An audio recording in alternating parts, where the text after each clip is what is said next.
Film diawali dengan terlihatnya Xiaoyan yang menggunakan api King Lian. Menurut Yan Li, meskipun Xiaoyan mempunyai api yang bagus, tetapi akan sia-sia jika Xiaoyan tidak bisa menggunakannya. Dan pada akhirnya hanya akan membakar pil yang diakibatkan api tersebut. Terlihat Xiaoyan yang sedang fokus menyeimbangkan inti apinya dan mengurangi tingkat keberhasilan pemurniannya. Dan perkiraan Nalanji benar saja jika Xiaoyan masih menyembunyikan kekuatannya. Xiaoyan juga telah berhasil membentuk 10.000 api. Maka api milik Xiaoyan adalah yang terbaik dari kontestan lainnya. Nalanyaran pun angkat bicara jika Master Guhe sekalipun tidak memiliki inti api seperti milik Xiaoyan. Tentu saja energi api milik Xiaoyan lebih baik dibandingkan api milik Yanli. Lalu Nalanji pun mengatakan jika sekte Mystiklon mengirim seseorang untuk menyuruh Nalanyaran kembali ke sektenya. Nalanji pun teringat perjanjian 3 tahun Nalanyaran. Akan tetapi, Xiaoyan yang sekarang telah mendapatkan auranya menjadi seorang do praktisioner. Dan Xiaoyan juga dikabarkan bahwa bakat kultivasi anehnya yang menghilang telah pulih kembali. Nalanji berharap setelah perjanjian 3 tahun, Nalanyaran bisa meminta maaf pada Xiaoyan. Akan tetapi, di situ Nalanyaran malah menolak arahan dari Nalanji. Menurut Nalanji, jika di masa lalu Nalanyaran bisa berdiskusi secara pribadi dengan Xiaoyan, dengan begitu tidak akan menyebabkan permasalahan. Nalanyaran membatalkan pertunangannya secara paksa di depan umum. Lalu karena kecerobohan Nalanyaran, maka membuat reputasi keluarga Xiao tercoreng. Menurut Nalanyaran, jika masalah yang sedang dihadapinya, kakek Nalanji tidak usah khawatir. Bagaimanapun setelah perjanjian 3 tahun berakhir, maka hubungan antara Nalanyaran dengan Xiaoyan tidak akan berhubungan lagi. Menurut Tuan Putri, jika Xiaoyan cepat sekali menyelesaikan proses tahap awal, dan Yan Li pun tidak mau kalah dari Xiaoyan. Dan Jia Xingtian merasa khawatir pada Xiaoyan. Ia langsung menanyakan situasi pemurnian yang dilakukan oleh Xiaoyan.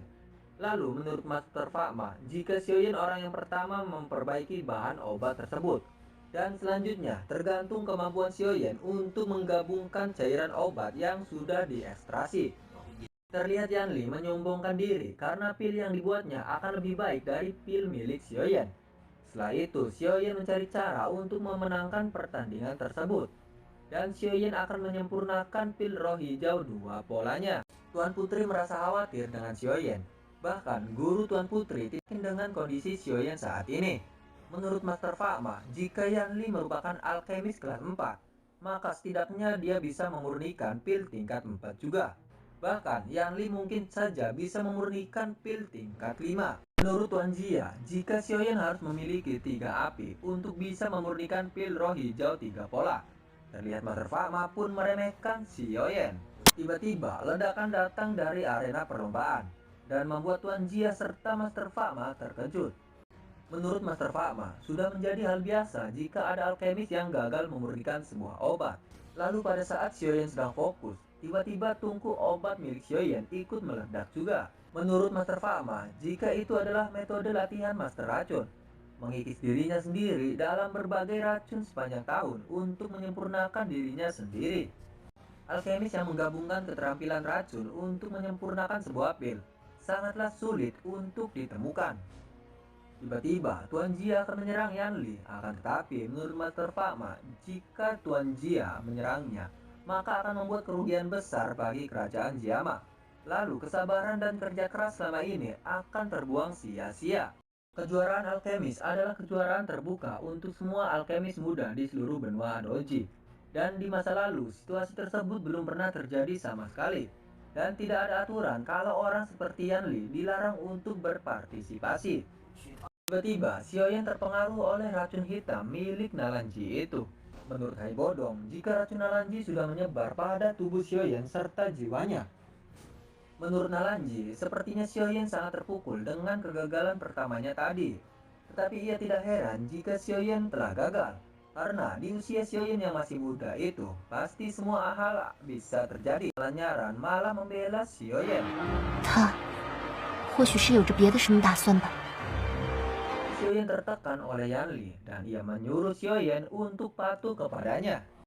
Yanli telah berhasil memancarkan aroma pil berwarna dan hanya pil tingkat 5 yang bisa memancarkan aroma tersebut.